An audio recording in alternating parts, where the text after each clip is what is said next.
पाकिस्तान और इसके अलावा ऑस्ट्रेलिया का पहला ओडिया आप सब ने देखा होगा। इस ऑडियो को देखने के बाद मुझे ये महसूस हो गया कि पाकिस्तान की क्रिकेट तबाह नहीं है। पाकिस्तान के पास टैलेंट मौजूद है। अरफात मिन्हाज जैसा प्लेयर आपके पास मौजूद है, जिसने आज बैटिंग भी बहुत अच्छी की है और जो 18 रन्स बनाए हैं उसमें 2 चौके 1 छक्का, उसके अलावा 5 विकेट लिए। फाइवर अपने पहले डेब्यू मैच में उसने फाइवर ले लिया। फैबुलस बॉलिंग की है। इसके अलावा अबरार अहमद ने उसका साथ जिस तरह से निभाया है, दोनों ने मिलकर जिस तरह से ऑस्ट्रेलिया की बैटिंग को तबाह किया है, बिल्कुल ही अनप्रडिक्टेबल था। लेकिन अब बात सिर्फ मैं इतनी करूँगा कि अगर परफॉर्मेंस देखी जाए ओवरऑल पाकिस्तान टीम की, तो बहुत गंदी थी, बहुत मायूस कन बैटिंग थी, बहुत मायूस कन बॉलिंग थी। अगर आप पेसिंग अटैक के बारे में बात करें, हारिस राव, शहीन शाह अफरीदी कुछ नहीं कर पा रहे थे, क्योंकि हमने पिच वो ऐसे ही बनाई हुई थी जैसे कि हम टेस्ट में चाह रहे थे। स्पिन पिच थी, हमने ऑस्ट्रेलिया बैट्समैनों को फंसा लिया जैसे कि पिछली सीरीज़ में हमने उनको फंसाया था। अब बात सिर्फ इतनी है कि क्या हम सिर्फ स्पिन की बेस पर वर्ल्ड कप जीतेंगे, ये एक बात सोचने वाली है। मैं कहता हूं कि आज आपने देखा कि शहीन शाह अफरीदी कुछ नहीं कर पा रहा था, हारिस रऊफ की बॉलिंग में कुछ दम खम नहीं नज़र आ रहा था। अगर भाई स्पिन पिच थी तो भाई कुछ तो ऐसी बॉलिंग होती कि पता चलता कि 2-4 शॉट बनते कि जी इसकी बॉलिंग में दम खम है। शहीन शाह अफरीदी कहता था मैं 200 की स्पीड से बॉल फेंकूंगा, तो वो भी नहीं हो पाया। अब उसके बाद जो पर्ची नंबर 3 थी शादाब खान, वो देख लें, जितनी गेंदें उतनी रन, यानी कि एक विकेट लेने को तरस रहे थे, किसी तरह से एक विकेट हो जाए ताकि मेरा नाम शाम बन जाए। आप ये देखें कि उस बंदे को अरफात मिन्हाज से नीचे रखा गया, नीचे इस वजह से रखा गया कहीं ये आउट ना हो जाए। यही वजह है जो मैं बार बार कहता हूँ कि शादाब खान का पाकिस्तानी टीम में होना बिल्कुल ही पाकिस्तान के लिए नुकसानदेह है। आपकी जो इस टाइम स्पिनिंग अटैक है वो बेहतरीन है, मैं कहता हूँ फैबुलस है, जिसमें अबरार है, सुफियान है, अरफात मिन्हाज है। अगर ये 3 बंदे खेलते हैं आपकी वर्ल्ड कप की टीम में, तो यकीन माने ये टीम सेमीफाइनल तक क्वालिफाई कर सकती है सिर्फ बॉलिंग के सर पर। दूसरी बात यह बता दूं कि पेसिंग अटैक आपका वैसा नहीं है। आप शहीन शाह अफरीदी के साथ नहीं जा सकते, आप हारिस रऊफ के साथ नहीं जा सकते, आपको अहमद दानियल को लेना पड़ेगा, आपको आकिफ जवेद को लेना पड़ेगा, आपको खुरम शहजाद। ये पेसिंग अटैक आपको चाहिए पाकिस्तान को वर्ल्ड कप के अंदर।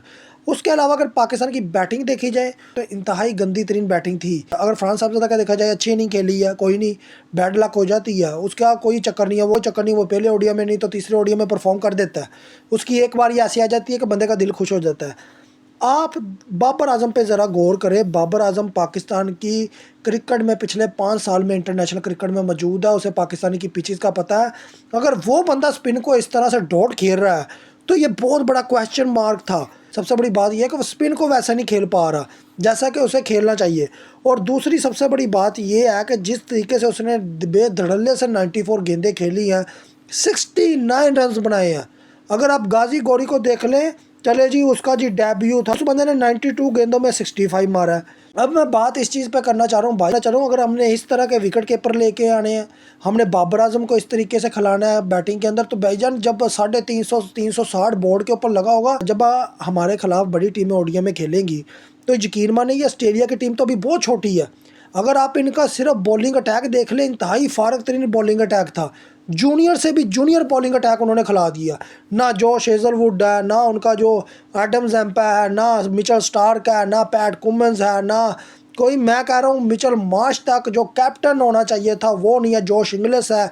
ये ऐसी थकी टीम खिलाई है कि हमने उसके अंदर भी इतना गंदा परफॉर्म किया बैटिंग के अंदर कि बाबर आजम जैसा प्लेयर जो सो कॉल्ड अपने आप को किंग मांगता है, वो 94 पे 69 मारता है, तो मेरे ख्याल में उसे डूब के मर जाना चाहिए। गाजी गौरी के लिए मैं इसलिए नहीं कह रहा क्योंकि भाईजान उसका डेब्यू था, डेब्यू के अंदर प्रेशर होता है, उसकी इनिंग को जस्टिफाई किया जा सकता है। लेकिन बाबर आजम की इस इनिंग पर सिर्फ अफसोस कर सकते हैं और इसके अलावा कुछ नहीं है। सबसे बड़ी बात यह थी कि पाकिस्तान ने जो ओडिया ये जीता है 5 विकेटों से। आप ये देखें कि 44.1 ओवरों में 200 रन मारा ऑस्ट्रेलिया ने। हमारा जो सो कोल्ड सीनियर प्लेयर्स का एक टोला था वो खेल रहा था, जिसमें सलमान आगा सो कोल्ड मौजूद थे, वो कुछ नहीं कर पा रहे थे। बात आती है कि आपने चेज़ कितने ओवरों में किया। जो स्कोर आपको 30 से 32 ओवरों में चेज़ कर लेना चाहिए था, वो भाईजान पूरे 42.3 ओवरों में हमने चेज़ किया, 202 मारा। यही मैं बात कर रहा हूँ कि वर्ल्ड कप की ये टीम नहीं है, ना ये वर्ल्ड कप में चलेगी। अगर आप सही पेसिंग अटैक नहीं खिलाएंगे, आप सही प्लेयर्स शामिल नहीं करेंगे, आप अगर हसन नवाज को नंबर 3-4 पर रखें, आप कामरान गुलाम को नंबर 3 पर रख लें, तो यकीन माने ये रन आपको 30 से 32 ओवरों में चेज़ हो जाता। आज मैं बार बार कह रहा हूँ आपके सामने, अरफात मिन्हाज एक ऐसा बंदा टैलेंटेड निकला जिसके बारे में हम बार बार कहते थे कि इसे खिलाने की ज़रूरत है, नवाज़ को खिलाने की नहीं ज़रूरत।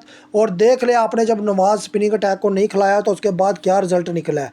उस बंदे ने सिर्फ 18 रन मारा, उसमें भी 2 चौके और एक छक्का लगाया, 5 विकेटें ले गया।